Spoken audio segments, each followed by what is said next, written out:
Pupunta pala kami ngayon sa Al-Wakrah Beach. Ang outfit natin for today, hindi siya pang beach outfit. Dahil gabi kami pupunta at wala namang masyadong ganap mamaya. Kaya ito na lang aking susuotin kasi plano ko lang naman matulog doon. Pagka umaga na, syempre makikita mo talaga yung view. Tapos may pa-change outfit tayo, ganon. Tapos may mga dala din pala akong ekstrang damit, kumot, unan, toiletries, yung yoga mat kasi gagawin nating higaan mamaya. Yung date nga pala ngayon is November 16, 2023. Oo, last year pa itong video na to at ngayon ko lang naisipang i-upload. Wala talaga akong planong i-share ito kasi sa totoo lang, hindi naging maganda yung experience namin dito. Kaya kailangan yung tapusin tong video kasi sa dulo malalaman nyo kung bakit hindi naging maganda yung experience namin. So, bago ko pa ito ma-delete, ma-share ko muna sa inyo. So, ito na nga. 10 kaming pupunta. Tapos, itong van is nirent namin ng 200 QR. Papunta at pabalik na rin yun. Alas 10 kami umalis. Pero that time, umaambon na hindi talaga magandang panahon mula pa kayo ng umaga. Tapos, mga nakarang araw, panay-panay din ang ulan. Ganito ang mag-camping. Dapat may ulan. Ito ang sayang lakad, maulan. Lalakas na ulan! Meron daw sa kids ngayon. Bakit? At ito na nga, bahagyang tumigil ang ulan, pero super lakas talaga ng ulan kanina. Sa sobrang lakas, may mga pagbaha na sa mga parts ng dinaanan namin. So, sa mga oras na to, madilim, rough road, at may baha yung dinadaanan namin. Kaya nakakatakot. Wait, stop muna. Hindi kasi namin matansya kung hanggang saan yung level ng baha. So, ang ginawa namin, gihintay kami ng sasakyan na dadaan. Kasi kung yung sasakyan na yun is makadaan, yun na yung go signal. O, diba? Ang tatalido namin. Nakarating na nga kami dito sa Al-Wakrah Beach. Ang hangin at ang lumig. Si Juni pala yung tinatawanan ko kasi, tingnan mo naman, binuhat niya lahat. Akala mo naman siya si Superwoman. Dito pala sa Al-Wakrah, mayroon yung public, saka mayroon yung family. Sa public, walang mga cottage. Pero dito sa family, mayroon. Sobrang mahangin at napakalamig pa. Buti na lang talaga at nagsuot ako na makapal. Nagsilabasan na rin ng mga jacket yung mga kasama ko. Kung ako balot na balot, yung mga kasama ko naka-short at may naka-sleeveless pa. O, kayo na ang makakapalang fats at makakapalang skin. Alas 12 na ng madaling araw na makarating kami at wala pa kaming kain kaya't gutom na kami. Habang yung iba nagprepare ng foods para kami makakain na, yung iba naman tinatayo ang aming tent. Tapos nung naitayo na namin lahat ng tent, kami ay nasita ng guard that time kasi bawal pala magtayo ng tent dito sa may family beach. So eto na naman ang aming problema. Saan kami matutulog ngayon? Ngayon pa at naitayo na namin saka kami sinita. At eto na nga habang kumakain kami, hindi pa kami tapos, biglang bumungos yung ulan. Ito ang tent. Ito ang camping na may tree.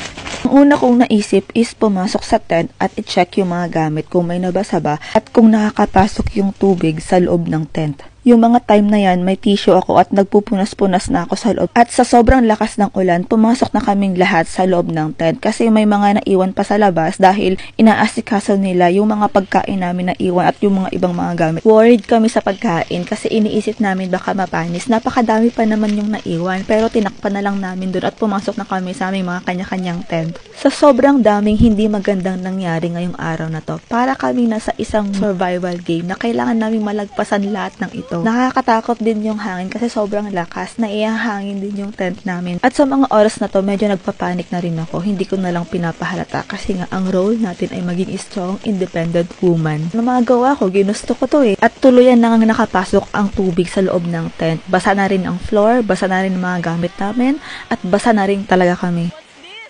What's this? The good news is, hanggang alas 2 lang daw ang ulan.